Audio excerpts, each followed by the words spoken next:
بسم الله الرحمن الرحيم.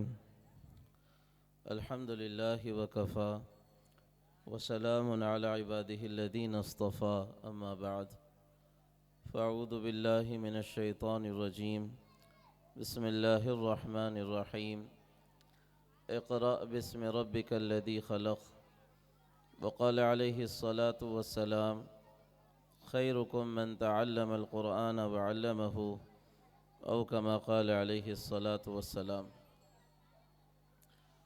معزز محترم موقر علماء کرام، حفاظ اعظام، عزیز دینی ایمانی بھائیوں، دوستوں، بزرگوں اور پردہ نشین میری ماؤں اور بہنوں،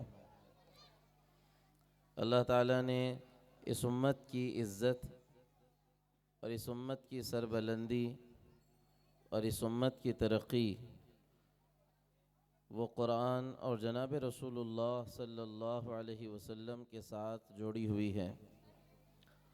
1450 سالہ امت کی تاریخ اٹھا کر دیکھ لو.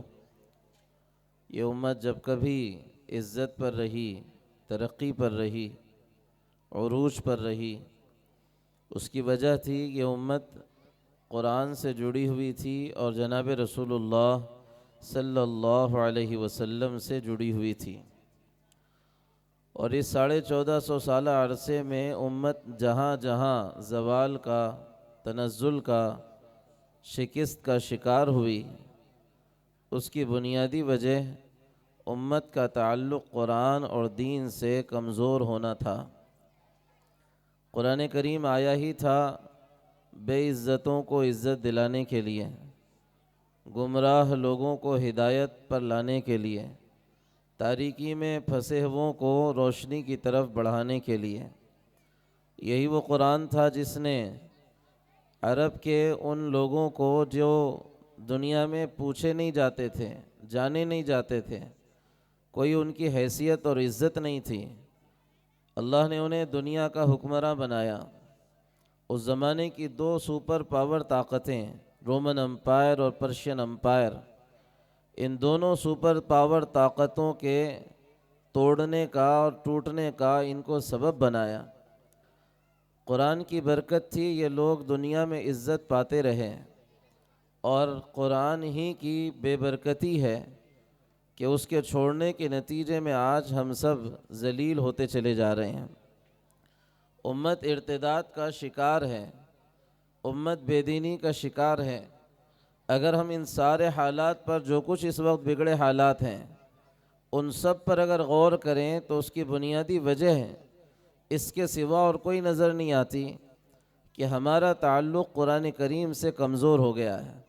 مردوں کا بھی تعلق قرآن سے کمزور ہے، عورتوں کا بھی تعلق قرآن سے کمزور ہے. وہ پہلے زمانے کی عورتیں تھیں جو رات رات اللہ کا کلام پڑھتے ہوئے گزارتی تھیں. فاطمہ رضی اللہ تعالی عنہ سردی کی رات میں عشاء کی نماز پڑھ کر نماز کے لیے کھڑی ہوئی ہیں، 2 رکعت نفل پڑھنے کے لیے کھڑی ہیں، اور ان 2 رکعتوں میں قرآن پڑھنے میں ایسی مگن ہیں کہ صبح فجر کی اذان پر ان کا سلام پھر رہا ہے، اور دعا کے لیے ہاتھ اٹھا کر کہہ رہی ہیں: اے اللہ، تیری رات کتنی چھوٹی ہو گئی کہ فاطمہ کی 2 رکعتوں میں ختم ہو جاتی ہے. ایک وہ زمانہ تھا عورتوں کا جن کا تعلق قرآن سے جڑا ہوا تھا، اس کی وجہ سے ان کی نسلیں دین پر تھیں، دین کے بڑے بڑے کارنامے انجام دے رہی تھیں. آج اگر ہمارے زوال کی بنیادی وجہ کوئی بنی ہے تو وہ قرآن کریم سے ہمارے تعلق کی کمزوری ہے. مرد حضرات بیانات سنتے ہیں، میری اس وقت خصوصی گفتگو عورتوں کے لیے ہے. میں آپ بہنوں سے اور یہ میری بڑی ماؤں سے میں بہت بستہ اور عاجزانہ درخواست کر رہا ہوں، اللہ کے واسطے اپنی نسلوں پر توجہ دو. ماں کی گود اولاد کے لیے پہلا مدرسہ ہے. دنیا میں جس کسی نے بڑا کارنامہ انجام دیا ہے، اس کے پیچھے اس کی ماں کا حصہ رہا ہے، ماں کا کارنامہ رہا ہے. دنیا میں جو کوئی مشہور ہوا ہے، اس کے پیچھے اس کے ماں کی محنت رہی ہے. دنیا میں جو کوئی عزت اور کامیابی پر پہنچا ہے، اس کے پیچھے اس کے ماں کی دعائیں رہی ہیں. زیادہ دور نہ جاؤ، خواجہ معین الدین چشتی رحمۃ اللہ علیہ کو کون نہیں جانتا؟ پیران پیر ہیں، یہ اجمیر کے اندر آرام فرما رہے ہیں، ہم سب ان کو جانتے ہیں۔ خواجہ معین الدین چشتی وہ شخص ہیں جن کے ذریعے سے اس ملک میں اسلام پورے عمومی سطح پر آیا۔ چیدہ چیدہ اس سے پہلے آیا تھا، عمومی ملک میں اسلام خواجہ معین الدین چشتی رحمۃ اللہ علیہ کے ذریعے سے آیا۔ انہوں نے اجمیر سے راجپوتانہ کا سفر کیا۔ اس سفر میں اللہ نے اتنی برکت دی کہ 2 لاکھ لوگوں نے کلمہ پڑھا، مسلمان ہوئے۔ واپس آ کر اپنی والدہ سے کہہ رہے ہیں، اماں جان اس سفر میں اللہ نے اتنی برکت دی ہے کہ 2 لاکھ لوگوں نے کلمہ پڑھا ہے۔ اور ماں کہہ رہی ہے، بیٹا اس میں تیرا کوئی کمال نہیں ہے، اس میں تیری ماں کا کمال ہے۔ وہ کہہ رہے ہیں، اماں کیسے آپ کا کمال ہے؟ حالانکہ سفر میں نے کیا، میرے ہاتھ پہ لوگوں نے کلمہ پڑھا ہے۔ ماں کا جواب سنیں، یہ میری بہنیں اور یہ میری مائیں۔ وہ ماں کہہ رہی ہے کہ بیٹا تیری ماں کا کمال اس لیے ہے کہ تیری ماں نے تجھے کبھی بغیر وضو کے دودھ نہیں پلایا تھا۔ نسلیں خواجہ معین الدین چشتی جیسی تب بنیں گی جب مائیں اس سطح کی ہوں گی۔ آپ خود غور کرو، صبح سے شام تک ہماری آنکھوں کے سامنے ٹی وی کے اسکرین ہے یا موبائل کے اسکرین ہے، یا ساس بہو کے جھگڑے سے فرصت ہی نہیں مل رہی ہے، یا دیورانی جٹھانی ایک دوسرے کی کمپٹیشن میں لگے ہوئے ہیں، یا ننند اور بھابھی کا برسوں پرانا جھگڑا ہے جو چلتا ہی چلتا چلا جا رہا ہے۔ ان سارے تماشوں میں سب سے بڑا نقصان اگر کسی کا ہو رہا ہے تو ہماری گودوں میں پلنے والی نسلوں کا ہو رہا ہے۔ یہ باہر بازار کے ہو رہے ہیں، گالیاں دیتے گاؤں گاؤں پھر رہے ہیں، گلیاں گلیاں پھر رہے ہیں، ناچتے گاتے گلیاں گلیاں پھر رہے ہیں۔ ان کے زبانوں سے کفریہ شرکیہ جملے یہ موبائل اور یہ مارکیٹ کی زبانیں نکال رہی ہیں، لیکن کسی ماں کو فکر نہیں، کسی باپ کو فکر نہیں۔ پہلے زمانے کی ماؤں کی عادت تھی، تاریخ میں باضابطہ لکھا ہے، کوئی ماں اپنے بچے کو صبح کا ناشتہ اس وقت تک نہیں دیتی تھی جب تک کہ اس کا بچہ 3 کام نہ کر لے۔ پہلا کام فجر کی نماز پڑھ لیں، دوسرا کام قرآن کریم کی تلاوت کر لیں، تیسرا کام کچھ ورزش جا کر کے پھر واپس آئیں، تب ماں گھر میں اس کو کھانا دیتی تھی۔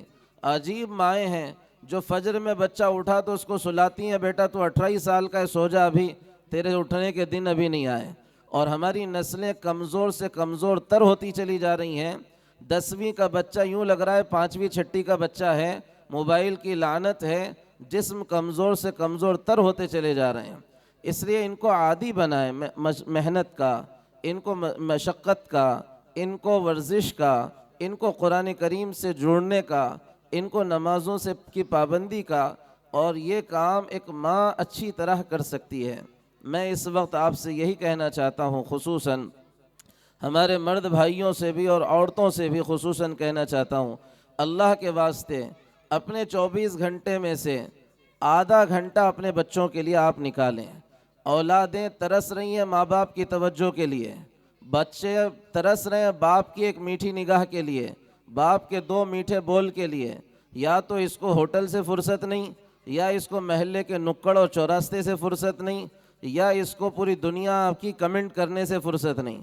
7 روپے 5 روپے کی چائے ہوٹل میں بیٹھ کے یہ جو بائیڈن کو مشورہ دیتا ہے، یہ ٹرمپ کو مشورہ دیتا ہے، یہ مودی جی کو مشورہ دیتے بیٹھتا ہے، کانگریس نے یوں کرنا چاہیے تھا، مودی نے یوں کرنا چاہیے تھا، جو بائیڈن یوں کرنا چاہیے تھا، ٹرمپ اس لیے ہار گیا، روس نے یہ جنگ نہیں کرنی چاہیے تھی، یوکرین نے یہ نہیں کرنا چاہیے تھا۔ بھائی پہلے اپنے گھر کی فکر کر، تو ان سب کا مکلف نہیں ہے، گھر کا مکلف ہے۔ 2 گھنٹے ہوٹل کے بینچوں کو خراب کرتے بیٹھے ہوئے ہیں، آدھا 10 گھنٹے رات میں کسی کے چبوترے کو گھستے ہوئے بیٹھے ہوئے ہیں، اور نیچے نسلیں جو ہیں وہ تباہ ہو رہی ہیں، بچے تباہ ہو رہے ہیں۔ اس لیے اب میں یہ والدین سے درخواست کرتا ہوں، اللہ کے واسطے اپنے بچوں کے لیے آدھا گھنٹہ نکالیں، ان کے لیے اللہ کے واسطے آدھا گھنٹہ نکالیں، ورنہ خدا کی قسم ہے یہ بچے آپ کے جہنم میں جانے کا سبب بنیں گے۔ یہ کل قیامت کے دن آپ کا دامن پکڑ کر آپ کو جہنم میں گھسیٹیں گے کہ یہ وہ باپ ہے اور یہ ماں ہے، ذرا سی ضد پر ہر چیز حاضر کرتے تھے۔ کتنا اچھا ہوتا کہ ہمیں دین بھی دیتے، کتنا اچھا ہوتا ہے ہمیں ایمان دیتے، کتنا اچھا ہوتا ہے یہ ہمیں اخلاق دیتے۔ اس لیے میری درخواست ہے اس وقت ان ماؤں سے بھی، بہنوں سے بھی، اور یہ ہمارے بھائیوں سے بھی آدھا گھنٹہ آپ اپنی نسلوں کے لیے نکالیں۔ میں اس لیے اتنی تاکید سے بار بار مکرر اور سکرر یہ بات کہہ رہا ہوں، اس لیے کہ ہماری نسلیں اس وقت باطل کے نشانے پر ہیں۔ مفتی صاحب جو سنا رہے تھے 10 لاکھ کی بات اور 30 لاکھ کے اعلانات، یہ کوئی چیز نہیں ہے، بلکہ نسلوں کو ٹوٹلی ارتداد کی طرف دھکیلنے کا منظم پروگرام نئی ایجوکیشن پالیسیوں کے ذریعے سے بنا دیا گیا ہے۔ نیپ نیو ایجوکیشن پالیسی اس ملک میں نافذ کی جانے والی ہے، اور پراچین ہندوستان کے نام پر جو کچھ کفر، جو کچھ شرک، جو کچھ ارتداد کی باتیں اور جو کچھ کفر و شرک کی غلاظتیں ان معصوم بچوں کے ذہنوں میں انڈیلی جائیں گی، اس کا نتیجہ، میں ایک اہم بات آپ سے کہہ رہا ہوں، کان کھول کر سننا، اس کا نتیجہ یہ نہیں نکلے گا کہ 50 سال کے بعد امت تباہ ہوگی۔ اس کا نتیجہ سیدھا یہ نکلے گا کہ آپ کا بچہ 10ویں اور 12ویں پاس کر کے جب باہر نکلے گا، وہ ارتداد کی سیڑھی پھلان چکا ہوگا، دہلیز پھلان چکا ہوگا، اور اپنی سوچ اور فکر کے اعتبار سے مرتد ہو چکا ہوگا۔ اس لیے یہ تریاق کا کام ہے اس زہر کے لیے۔ مکاتب جو زہر اسکولوں کے لائن سے اور دنیاوی لائن سے اور موبائل کے لائن سے ان بچوں کے دماغوں میں ڈالا جا رہا ہے، اس لیے ان مکاتب کو اہمیت کی نگاہ سے دیکھیں، اور یہ مکاتب اپنے کام میں 100% اسی وقت کامیاب ہو سکتے ہیں جب ماں باپ بھی ان کے ساتھ تعاون کریں۔ یہ دونوں مل کر جب تعاون کریں گے تبھی ہماری نسلیں صحیح رخ پر پروان چڑھیں گی، ورنہ اگر ان کا آپس کا تعاون نہیں ہوگا تو مکتب والے گھنٹہ 2 گھنٹہ محنت کر لیں گے تو کیا کر لیں گے؟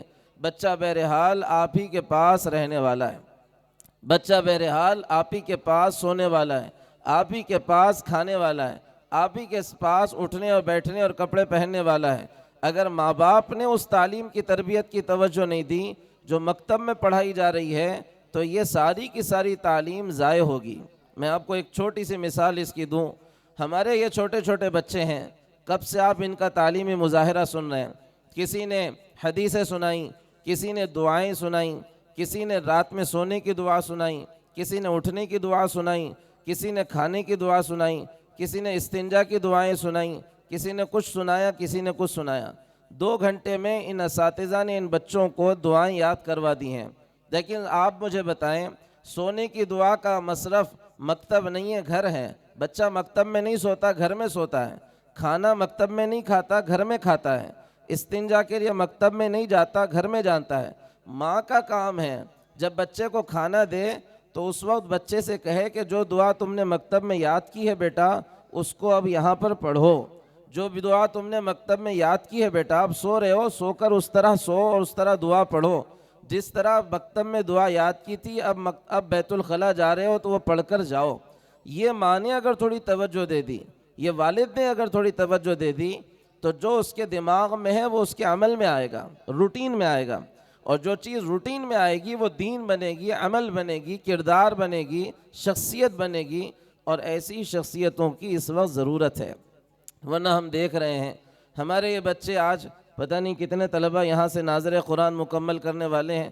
26 طلبہ ناظر قرآن مکمل کر کے یہاں سے جب نکلیں گے، انہوں نے 40 دعائیں یاد کی ہوں گی، 40 حدیثیں یاد کی ہوں گی، اور اذکار نماز سب ان کو یاد ہوں گے، وضو کے فرائض، سنتیں، واجبات، غسل کے نماز کے سب یاد ہوں گے۔ لیکن 4-6 مہینے میں گھر میں ماحول نہ ملنے کی وجہ سے سب کا سب ان کے دماغ سے نکل جائے گا، اور جب یہ جوان ہوں گے تو پھر کورے کے کورے رہیں گے۔